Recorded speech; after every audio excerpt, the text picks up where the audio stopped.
You go to industrial area if you are lucky.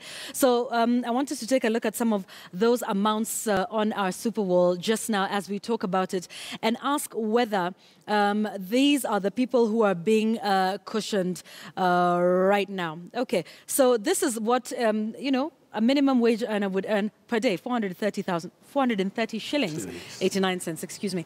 So, and let's start with you because there's the subsidy. That is there right now, 90 shillings per 2 kilogram bag for a person that's earning this amount of money. And we also have another board where we took, you know, just the average prices according to the National Bureau of Statistics of some of the major foods to see, you know, how they would be distributing this money if they earned it at the end of today. Okay, but even as we do that, are the subsidies being done for the right people? It's being done at the supermarkets. Does everybody shop there? Talk to us about this current subsidy that's in place. Well, I would have to study that to see whether the posho meals, etc., are getting the subsidized maize. But if they're getting maize from government, then it will be at a lower cost. And there'll also be a lot of resistance from people buying at posho mills if they're not getting it at 90 shillings. So and there we will can be tell you, pushback. actually, we have done our research in Western Kenya. It's still going for that same price. A gorogoro goes for 140. You take costs you 10 shillings to transport it to the mill, the posho mill, and then another 10 shillings to mill that flour. And then, of course, that reduces, you know, in volume once you've done that. Well, I mean, if that's happening, then obviously that's problematic. But my broader concern with the subsidy is that there's money, that money is coming from somewhere.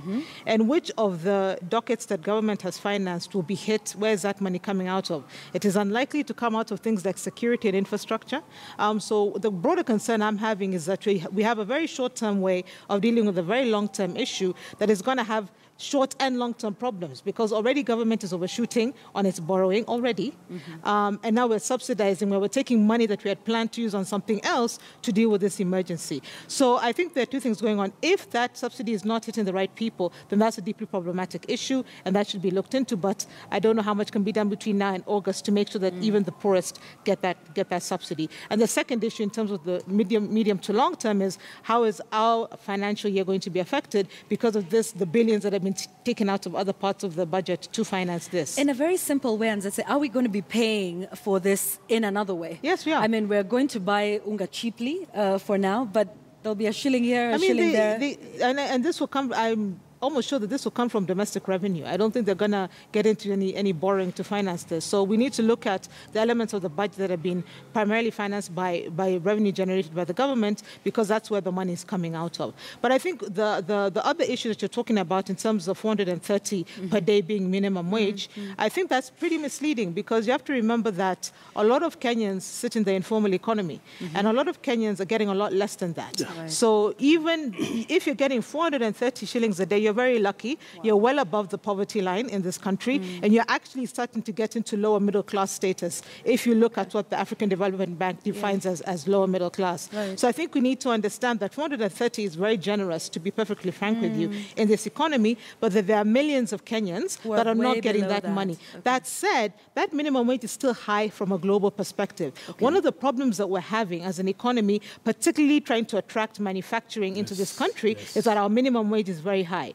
We're higher than Pakistan, right. We're higher than Cambodia, we're higher than the Philippines. And not only is our minimum wage higher, we also have lower levels of productivity. So I think one of the issues that we need to think about is that I agree that minimum wage, you know, should be where it is and that decision has been made. But more so really is how do we get the productivity up and running, and also how can we get more people in the informal economy to start earning that sort of wage? Yeah, okay, interesting that you mentioned that. James, but there's also been the question about who's being subsidized, that it's the millers being subsidized and not the farmers. But we do know of, you know, subsidies in terms of fertilizer, in terms of seeds. Is that not efficient? Someone was talking about just the sheer distribution of the fertilizer itself is problematic. Well, I think the first thing, and I do understand where Nzeze is coming from, the first thing is to say we need to understand a bit of the political economy. And having worked in government for 1.5 years, you start to see how decisions are made.